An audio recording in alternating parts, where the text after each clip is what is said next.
अस्सलाम वालेकुम। वालेकुम अस्सलाम। पहले तो आपका बहुत-बहुत शुक्रिया कि आपने अपना कीमती वक़्त हमारे लिए निकाला और हमें ये मौका दिया कि हम आपके से मतलब बात करके बहुत कुछ जान सकें मेंटल हेल्थ इश्यूज़ से रिलेटेड। कोई बात नहीं, मैं तैयार हूँ। हाँ, सबसे पहले तो हम चाहेंगे कि आप हमारे व्यूअर्स को बताएँ कि आप लाइक किस चीज़ के डॉक्टर हैं, आपकी स्पेशलाइज़ेशन किस चीज़ की है और आपका एक्सपीरियंस क्या है? मेरा नाम डॉक्टर मोहम्मद अत्तर है। मैंने एमबीबीएस के बाद मास्टर किया था पब्लिक हेल्थ में। हुँ, हुँ। उसके बाद मैं ज़्यादा वक़्त है वो गवर्नमेंट सर्विस में मैंने गुज़ारी है।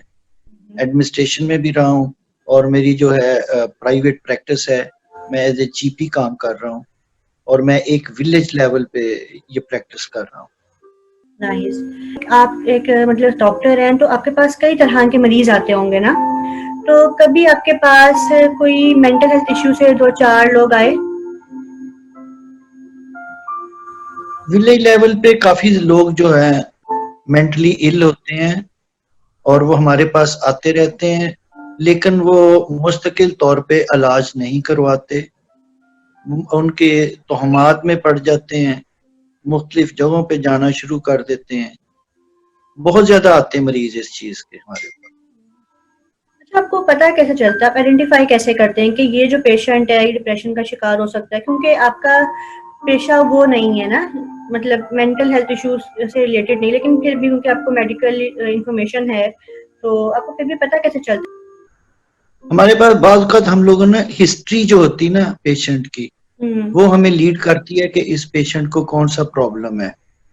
उसके बाद कुछ साइन सिम्पटम ऐसे आते हैं जो रिलेटेड टू हिस्टीरिया होते हैं। हुँ, हुँ। वो एक डॉक्टर की हैसियत से इतना एक्सपीरियंस होने के बाद हमें पता चल जाता है कि ये पेशेंट जो इस वक्त मेंटली इल है, इसको कोई फिजिकली प्रॉब्लम नहीं है। आपने कभी कोई मरीज़ आपके पास आया हो, तो आपने उसको कभी सजेस्ट किया या फिर उसके अटेंडेंट को सजेस्ट किया कि जो आपका मरीज़ है, इसको साइकोलॉजिस्ट या साइकियाट्रिस्ट को दिखाना चाहिए? हमारे पास जैसे ये पेशेंट आते हैं, हम बड़ा एक तो लोग हमसे छुपाते हैं, हुँ, हमें सही तरीके से हिस्ट्री नहीं देते कि हुँ, इस पेशेंट को घर पे प्रॉब्लम है। हर कोई यही कहता है कि ये हमारे घर में कोई प्रॉब्लम नहीं है। हुँ, अगर फीमेल हो, तल्का शौहर से बड़े अच्छे हैं, बहन भाइयों से अच्छे हैं, रिश्तेदारों से अच्छे हैं, कोई प्रॉब्लम नहीं। लेकिन अगर आप 15-20 मिनट का उनका सेशन लें तो पता चल जाता है कि इनके घर में प्रॉब्लम है। हुँ। और इन लोगों को हम लोग साइकियाट्रिस्ट के पास भेजें भी तो ये जाते कोई नहीं है, बहुत कम लोग जाते हैं। और ये ज्यादातर पड़ जाते हैं कि हम जी तवीज़ धागा करा लें, कहीं हुँ। से दम करवा लें, इन चक्करों में ज्यादा पड़ते हैं। और मे बी ये इनकी ना इलिटरेसी की वजह से ये लैक ऑफ एजुकेशन है। जी। अच्छा, हमारी सोसाइटी में ये एक स्टिग्मा है कि लोग जो है ना, जैसे अभी आपने कहा छुपाते हैं, बात नहीं करना चाहते इन सब चीज़ों के बारे में। अच्छा, ये पढ़े-लिखे लोग भी ऐसा करते हैं कि अगर उनको मेंटल हेल्थ इश्यू है, तो वो बात करने से घबराते हैं कि वो बात नहीं करते। और अगर उनको पता चल जाए कि उनका प्यारा जो है मेंटल हेल्थ इश्यू से 2-4 है, तो वो फिर भी उस चीज़ को जो है ना छुपाएँगे, उसको सजेस्ट नहीं करेंगे, तुम साइकियाट्रिस्ट के पास जाओ, साइकोलॉजिस्ट के पास जाओ या फिर ट्रीटमेंट करवाओ। आपका इस बारे में क्या ख्याल है? आप सही कह रही हैं, आमतौर पे ये चाहे पढ़े लिखे हों चाहे दूसरे हों, ये छुपाते हैं। हुँ, और ये समझ नहीं आती कि क्यों छुपाते हैं। उनकी जितनी मर्जी उनकी हम एजुकेशन करें, हुँ। जितना मर्जी उनको समझाएं, लेकिन पता नहीं उनका मेंटली जो है लेवल इस टाइप पे आ जाता है कि लोगों को पता ना चले कि उनको क्या, वो क्या कहेंगे हमारे इस रिश्तेदार के बारे में, हमारे बेटे के बारे में, भाई के बारे में। ये हुँ। छुपाना चाहिए नहीं, लेकिन लोग छुपाते हैं। हमें ये स्टिग्मा तोड़ने के लिए क्या करना होगा? हमें इसमें एजुकेशन ही है जो हम लोग दे सकते हैं। लेकिन जब भी हम हेल्थ एजुकेशन की तरफ आएंगे तो ये जहन में रखें कि ये बहुत ज्यादा पीरियड लगता है हेल्थ एजुकेशन के जरिए। हुँ, किसी चीज को, किसी सोसाइटी को चेंज करते हुए ये हमारी जनरेशन लग जाती है।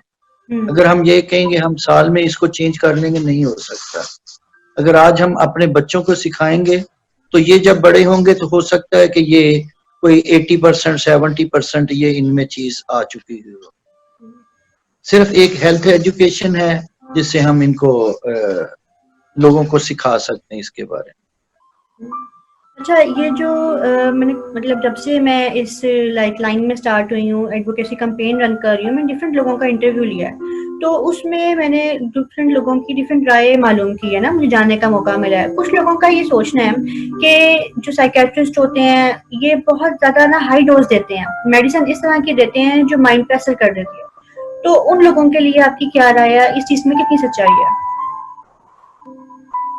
और थोड़ा सा ना ये पेशेंट हमारे पास भी आते हैं जो साइकेट्रिस्ट की मेडिसिन लेते हैं। होता ये कि वो उनको सुकून देने के लिए, जो ज्यादा पेशेंट पैनिक होते हैं, ज्यादा एजिटेटिव होते हैं, उनको दवाई वैसी देनी पड़ती है, उनको देनी पड़ती है। लेकिन ये है कि कोई इसका इतना बड़ा साइड इफेक्ट नहीं होता, ये वैसे लोगों की बनाई हुई हैं। साइकेट्रिस्ट सोच के देता है कि इसको कौन सी मेडिसिन देनी। He is specialised person. जो मरीज है उसको पता कैसे चलेगा कि उसने साइकियाट्रिस्ट के पास जाना है या साइकोलॉजिस्ट के पास जाना है? उसको खुद कैसे महसूस होगा कि वो मेंटल हेल्थ इशू से दो चार है? देखिए, ये आम तौर पे पेशेंट को नहीं एहसास होता कि वो मेंटली इल है। ये या उसके घर वालों को पता चलेगा कि उसकी आदतें किस तरह के तरह जा रही हैं, हैबिट्स किस तरह की हैं, या जब वो किसी सिलसिले में डॉक्टर के पास जाएगा, वो वहां पे जाके बताएगा। वो डॉक्टर ही अंदाजा लगा सकता है कि, या घर वाले लगा सकते हैं, बिहेवियर चेंज से लगा सकते हैं कि इसको साइकेट्रिस्ट की जरूरत है। अच्छा, हमें पता कैसे चलेगा कि लाइक हमें साइकियाट्रिस्ट के पास जाना चाहिए या साइकोलॉजिस्ट के पास जाना चाहिए एक आम इंसान को? पहले तो ये पता होना चाहिए कि साइकेट्रिस्ट और साइकोलॉजिस्ट का क्या फर्क है। साइकियाट्रिस्ट जो है ठीक है, मेडिसिन प्रोवाइड करते हैं, साइकोलॉजिस्ट थेरेपी देते हैं, लेकिन हर इंसान को इसके बारे में इंफॉर्मेशन नहीं ना। नहीं है। हाँ, तो आमतौर पे ना साइकेट्रिस्ट के पास ही ज्यादा भेजते हैं हम लोग भी। तो बाज पेशेंट ऐसे होते हैं जिनको मेडिसिन के साथ साथ थेरेपी की भी जरूरत होती है, वर्बल थेरेपी की जरूरत होती है। तो देखना पड़ता है कि केस किस तरह का है, वहां पे भेजें उसको। अच्छा, आजकल सोशल मीडिया जो है ना हर काम में बहुत ज़्यादा अहम किरदार अदा कर रहा है ना, एजुकेशन के लिए या फिर हर चीज़ के लिए। तो आप क्या समझते हैं मेंटल हेल्थ इश्यूज से रिलेटेड इस वक्त सोशल मीडिया कितना काम कर रहा है या इसको और कितना काम करना चाहिए? आपने कोई कंपेन इस तरह की देखी जो रन हो रही हो, बहुत ज़्यादा फायदा दे रही हो? नहीं, मैंने सोशल मीडिया पे कोई कंपेन नहीं देखी। जितने बड़े बड़े आप न्यूज चैनल ले लें, ये कोई ऐसी चीज नहीं दिखा रहे और ना पेश कर रहे हैं कि जिसमें मेंटल हेल्थ इशू हो। इवन कि इनको प्रमोट करना चाहिए। जो ड्रामा है, नवीस हैं, उनको कुछ ऐसे ड्रामे बनाने चाहिए जिससे अंदाजा हो, लोगों को पता चले कि मेंटली जो बीमार हैं वो किस तरह का बिहेवियर उनका हो सकता है। क्योंकि अगर हम लोग जाएं ना डिटेल के अंदर, तो एक हेल्थ की डेफिनेशन जो है, इसमें हेल्थ में 3 कंपोनेंट आते हैं। एक मेंटली हेल्थ आता है, और एक फिजिकली हेल्थ आता है, एक आता है हमारी जो लाइफ, सोशल हमारी लाइफ है। 3 स्टेप इसके होते हैं। तो तीनों में से जो वीक होगा तो बंदा वो इंडिविजुअल बीमार होगा, जिसमें भी कमजोरी हो। अब ये सोशल मीडिया को कवर करने चाहिए तीनों चीजें, और मैंने कोई चीज ऐसी नहीं देखी। मतलब इसमें लैक ऑफ अवेयरनेस है, अभी इसमें काम होना या चाहिए। अच्छा, एक बंदा अगर मेंटल हेल्थ इश्यूज दो चार है तो उसको खुद तो मुश्किल ही है कि पता चले, फील हो कि मैं कौन सा मेंटल हेल्थ इश्यूज से मुझे प्रॉब्लम है। तो उसके आसपास वालों को जब वो फील होता है तो उनको फर्स्ट स्टेप क्या करना चाहिए? लाइक घर में कोई रेमेडीज है कि करनी चाहिए या डायरेक्ट डॉक्टर को ही दिखाना चाहिए? नहीं, इसकी घर में रेमेडी नहीं हो सकती जब तक आप डॉक्टर से कंसल्ट ना करें, साइकेट्रिस्ट से ना करें। वो आपको बताएगा कि किस तरीके से आपने घर में इस पेशेंट के साथ बिहेवियर किस तरह का होना चाहिए, इसको किस तरीके से ट्रीट करना चाहिए कि ये खुद को महफूज महफूज करे। ये उस वक्त तक नहीं हो सकता जब तक कि उसके घर वाले डॉक्टर को ना मिले या साइकेट्रिस्ट के पास ना जाए। ये सारी गाइडलाइन साइकेट्रिस्ट दे सकता है या डॉक्टर दे सकता है। आप पब्लिक को कोई मैसेज देना चाहेंगे? सबसे पहले तो जो घर के लोग हैं, पेरेंट्स जो हैं, इनके ऊपर जिम्मेदारी होती है कि ये अपने बच्चों के साथ या अपने इर्द गिर्द लोगों के साथ किस तरह का बिहेवियर रखते हैं। बच्चों की छोटी छोटी चीजें जो होती हैं उनके पे भी नजर होनी चाहिए। देखना ये चाहिए कि बच्चा अगर नॉर्मल लाइफ गुजार रहा है तो एकदम उसमें चिड़चिड़ापन आ जाता है या वो बिहेवियर उसका चेंज हो जाता है, टूवर्ड्स मदर भी हो सकता है, फ्रेंड्स भी हो सकता है। जब ये चीजें नोटिस करे तो फौरी तौर पे उसको कंसल्ट करना चाहिए डॉक्टर से और साइकेट्रिस्ट से करना चाहिए। इससे फ्यूचर जो है बच्चों का हम सेव कर सकते हैं।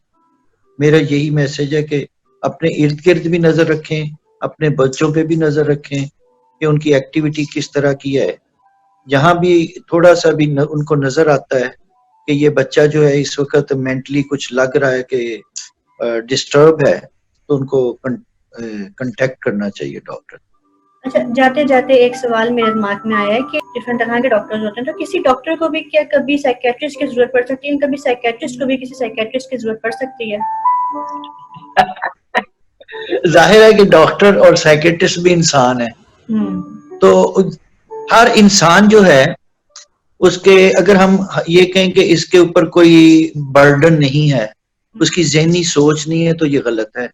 हर इंसान के ऊपर होता है, वो देखना ये होता है कि किसमें कितना बर्दाश्त है।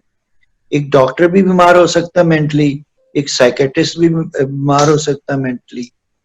जैसे मैंने आपको बताया था कि 3 चीजें हैं, एक फिजिकल हेल्थ होती है, एक मेंटल हेल्थ होती है, एक सोशल वेलबींग। जब सोशली हम डिस्कनेक्ट हो जाएंगे तो मेंटली बीमार हो सकता है बंदा, तो जरूरत पड़ सकती है। मतलब मैं सारी इंटरव्यू का ये कंक्लूजन निकालूं कि हर शख्स को इसकी ज़रूरत पड़ सकती है और हर शख्स को अपनी मेंटल हेल्थ इश्यूज़ पे फ़ोकस करना चाहिए, और अगर थोड़ी-सी भी कोई प्रॉब्लम दिखे तो उस पे फ़ौरन से उसका सॉल्यूशन ढूँढना चाहिए, और सॉल्यूशन जो-सा है वो डॉक्टर से कंसल्ट करना ही बेहतर सा सॉल्यूशन है। आपका बहुत शुक्रिया, बिल्कुल आपने सही। हमें वक़्त दिया, और थैंक यू। इंशाल्लाह हमारी जो ये इंटरव्यू है, हमारी जो वीडियो बनी है, इससे बहुत सारे लोगों को फ़ायदा होगा। अपना बहुत ख्याल रखें, दुआ में याद रखें। इंशाल्लाह फिर मिलेंगे एक नई वीडियो के साथ, तब तक के लिए अल्लाह हाफ़िज़।